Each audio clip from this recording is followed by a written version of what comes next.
amigos, irmãos do Grupo Espírita Divino Amor e Esperança. Estamos aqui com muita gratidão, com muita alegria, para conversar um pouquinho com vocês sobre o tema da prece, a eficácia da prece, no capítulo 27 do Evangelho segundo o Espiritismo. Para isso, então, para iniciar nossa fala, envolvemos nosso pensamento, o divino amigo Jesus, os benfeitores amigos que nos acompanham, que possamos, Senhor, nos dias que estamos vivendo, temos coragem, esperança, saber tirar os ensinamentos que esse momento nos traz. Somos gratos pela oportunidade da vida, do aprendizado e de vivermos na proposta cristã, dos evangelhos, dos ensinamentos do nosso Mestre Jesus. Iniciamos então a nossa fala nessa noite, que assim seja. Bem, meus amigos, nos dias de hoje, como já mencionamos na prece, desafiadores, com as dificuldades que cada um de nós tem, né? No trabalho, em casa, na questão social, enfim, financeira. Uma ferramenta, um lenitivo muito eficaz é a prece, para conectarmos com Deus, com a espiritualidade superior e buscarmos ali a força, a coragem, a esperança que precisamos para vencer as nossas dificuldades. Allan Kardec, na questão 479 do Livro dos Espíritos, pergunta assim aos benfeitores amigos: seria a prece um meio eficaz para combater a obsessão? E a resposta dos Espíritos foi a seguinte: a prece é um meio poderoso para tudo. A prece é um lenitivo, como falamos, é a ferramenta fundamental para nos ajudarmos a vencer as dificuldades do caminho. São reflexões que fizemos nesse encontro e buscando assim entender um pouquinho mais o funcionamento de sua eficácia, de como ela se apresenta, né? Da oportunidade que todos nós temos, muitas vezes, de através da prece, nos reconectarmos com Deus e buscarmos o equilíbrio. O importante, meus amigos, a prece, como nos diz os Espíritos neste capítulo 27, é a transmissão de pensamento, é a ação de uma vontade.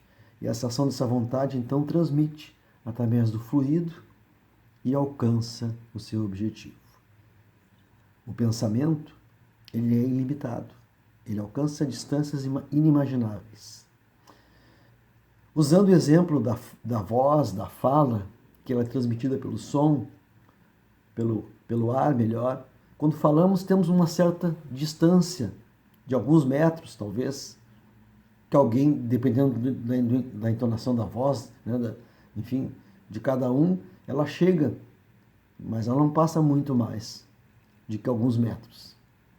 O pensamento, ele é ilimitado, instantâneo, ele chega aonde deverá ser chegar. Quanto mais força, quanto mais sentimento colocarmos, com certeza irá atingir o seu objetivo. A prece, sabemos, é um encontro íntimo com Deus.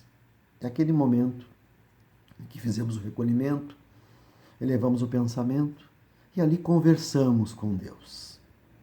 Falamos de nossas dores, de nossas angústias. Nos abrimos. E muitas vezes o fizemos isso quando estamos em dificuldade. Quando estamos bem, muitas vezes esquecemos um pouco até de agradecer a Deus por tudo que até agora nós alcançamos, que nós recebemos. Mas normalmente é no momento de dor, de sofrimento, que nós elevamos mais os pensamentos, que nós sentimos mais a necessidade de desabafar, de falar com o Pai. A prece é fundamental que a fizemos todos os dias, desde o momento que levantamos, que devemos nosso pensamento primeiramente ser dirigido a Deus, em agradecimento pelas coisas que recebemos até aqui, pela noite de sono, por mais um dia que se apresenta, e assim já nós levantamos conectados com Deus, para então começar as nossas tarefas diárias. Nos falam os Espíritos que a prece ela tem um triplo aspecto: o agradecer, o pedir e o louvar. Louvar a Deus, ser grato pela natureza, pelas coisas que recebemos, também cuidando, louvando a Deus, nós estamos cuidando do excesso de desperdício de água, da limpeza, da natureza, ajudando a preservar no mundo a criação de Deus. É uma maneira, meus amigos, de louvar ao Pai. Claro que a prece nos conecta com Ele, mas Ele percebe também o louvor nos atos de preservação, como falamos. Agradecer. Agradecer por tudo que temos, como já falamos, mas agradecer também, meus amigos, por aquilo que não temos, que talvez fosse motivo de falência pessoal. Muitas vezes imaginamos, ou queremos, ou desejamos algumas coisas e não a temos. E até muitas vezes nas preces fizemos o pedido a Deus e isso não nos vem. Porque com certeza Deus sabe que aquilo não seria benéfico para nós. Assim como nós muitas vezes também não damos, não cedemos aos desejos, aos pedidos dos nossos filhos, porque sabemos que aquilo poderia ou poderá prejudicá-los no caminho. Então agradecer também por aquilo que não temos, justamente por isso. E pedir. Existe uma expressão dos eternos pedintes, né, que somos todos nós. Jesus está sempre conosco, nos auxiliando, nos recomendando, nos intuindo. Mas o que pedir, meus amigos? Será que seria uma condição financeira melhor? A saúde? Uma viagem? Pedimos a Deus que seja feita a sua vontade, não a nossa. Porque Ele sabe o que é bom para nós. É exemplo de Jesus no Monte das Oliveiras, quando Ele fala: Senhor, afastai de mim esse cálice, mas que seja feita então a tua vontade e não a minha. Porque a vontade de Deus é o melhor para nós. E como falamos lá no início, que nem aquele pai que zela pelos filhos e dá justamente aquilo que eles precisam, para que eles possam ter uma vida melhor. Assim Deus conosco. Seja feito, Senhor. Às vezes também tem um familiar, né, adoentado. A gente pede sim, é natural que se peça, que Deus o cure, que Deus o ajude a vencer, mas a vontade de Deus é ali nesse pedido, porque com certeza é um aprendizado para aquele companheiro. E muitas vezes o abreviamento dessa moléstia, desse sofrimento, não dará tempo suficiente para refletir sobre aquilo que ele precisa e aí sim se melhorar, se transformar. Também os benfeitores nos dizem que o sofrimento está vinculado à melhora do culpado. Então, quando nós melhorarmos, com certeza aquele sofrimento passa. E a prece nos ajuda, com certeza, a passar por isso. Não é importante, meus amigos, a quantidade de palavras, o lugar, o momento. É certo que o recolhimento, o recanto do lar mais tranquilo, ele facilita, beneficia que a gente se contate. Às vezes uma musiquinha tranquila, ali nós estamos orando. Mas em qualquer momento do dia, nosso trabalho, se percebemos uma dificuldade nossa de um companheiro, que muitas vezes entra em atrito com outro, ou às vezes no ônibus, elevemos o pensamento e pedimos a Deus que harmonize aquelas criaturas. Além de tudo, é um ato de caridade, está ajudando o nosso próximo. Também a prece, ela tem os seus benefícios, com certeza, e muitos, os individuais e os coletivos.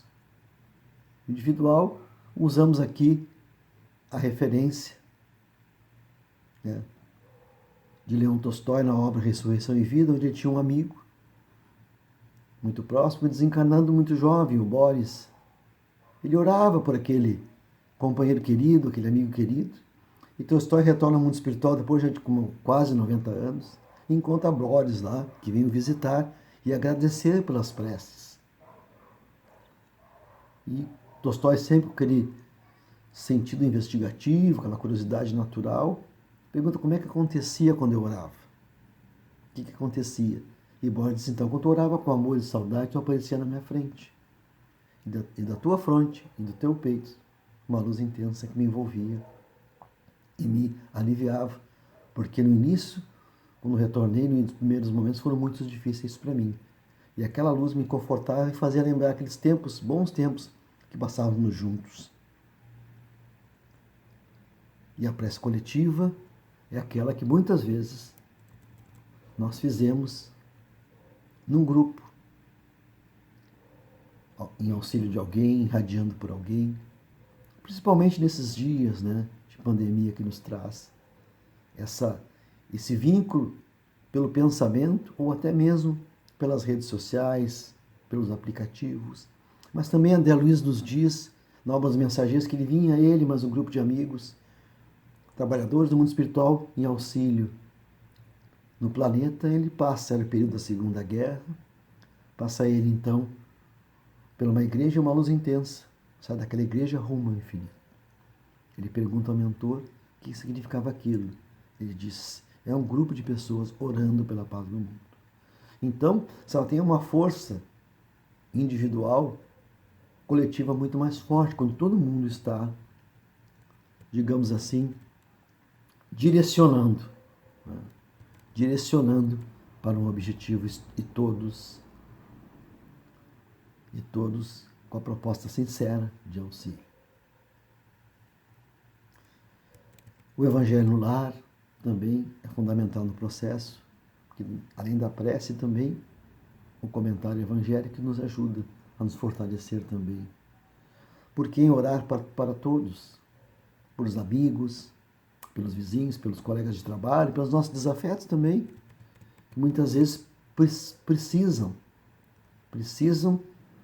de uma energia, de uma luz nova para justamente refletir e buscar a melhor. Para doentes, desencarnados, podemos orar para os nossos desencarnados, pelos nossos entes queridos que já partiram. O Livro dos Espíritos nos diz o seguinte, meus amigos, que a prece é recomendada por todos os espíritos. Renunciar à prece é desconhecer a bondade de Deus, é renunciar para si mesmo a sua assistência e para os outros o bem que lhes pode fazer.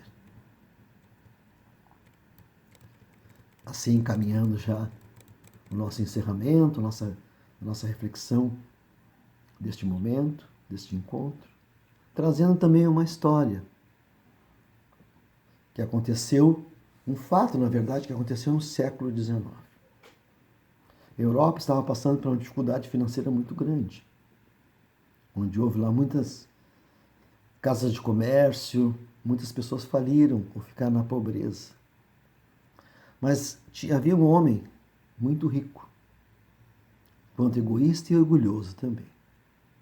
E ele se manteve com toda a sua fortuna e recebia pessoas de todos os países, que eram seus clientes, os seus parceiros de negócio, em grandes festas. Certa vez recebia um grupo de um país longínquo e saiu ele na sua carruagem com todas as polpas, ele reparou um mendigo em sua porta.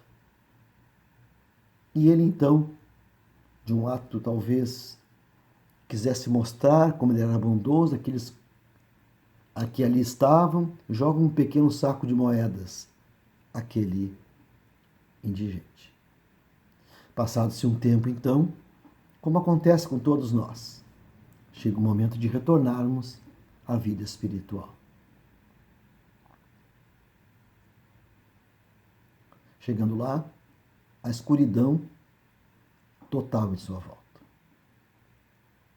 E ele então percebeu porque estava onde merecia estar. Mas ele notava que de vez em quando, lá no horizonte distante, uma pequena luz vinha, ficava por algum tempo e se apagava. Foi passando, foi passando. E aquela luz então fez com que ele tivesse esperanças. E nessas esperanças começou a orar a Deus, pedindo misericórdia pelas suas fraquezas, pelos seus desvios. E nós sabemos, né, amigos, quando nos arrependemos sinceramente, Deus nos acolhe e nos encaminha novamente. Chegando a um grupo de espíritos, das caravanas que recolhem os amigos nas regiões da escuridão, pegaram então esse irmão, recolheram ele, levaram para um lugar melhor, para um posto de socorro, e ele muito curioso, e aquela luz que se apresentava de vez em quando, que me deu a força para modificar meus sentimentos e estar aqui hoje. Pois é, lembra aquele mendigo que estava na sua porta, que te jogou um saco de moedas que para ti muito pouco significavam? Ele não era um mendigo. Ele era um trabalhador, desempregado, que com a filha doente, com a esposa doente, o aluguel por vencer, era inverno. Provavelmente iria viver na rua. E aquele saco de moedas que tu jogasse, ele vinha ali em busca de auxílio, em procura de emprego, no cansaço, se recostou próximo à tua porta. E quando pegou aquele saco de moedas, ele viu o conteúdo delas, que pôde pagar o aluguel atrasado, comprar remédio para a esposa, para a filha, e ter uma segurança por algum tempo até poder arrumar um emprego. Tu era um homem famoso, e teu desencarne, teu passamento saiu no jornal. E ele então viu, identificou o benfeitor. E todas as noites, em suas preces, orava a ele para que tu buscasse a luz, encontrasse a paz. E essa luz, então, eram as preces desse irmão. Então, meus amigos, um pequeno ato, muitas vezes significa muito. E a prece com sinceridade, com emoção, de coração e agradecimento, também muito mais. Então queremos aqui aproveitar e orar e agradecer a esse mestre de amor, que, colocado sob responsabilidade do nosso planeta, a serviço do nosso Pai Maior, governador sideral da Terra, está no leme, meus amigos, guiando a todos nós. Por isso temos confiança, temos paz, temos esperança, que com certeza a situação ali adiante voltará ao normal. Todos nós com certeza modificados pelos momentos, pela situação do mundo hoje. Obrigado, mestre. Nos fortaleça cada um de nós em esperança e paz. Que assim seja. Muito obrigado, queridos amigos. Um abraço a todos. Muita paz.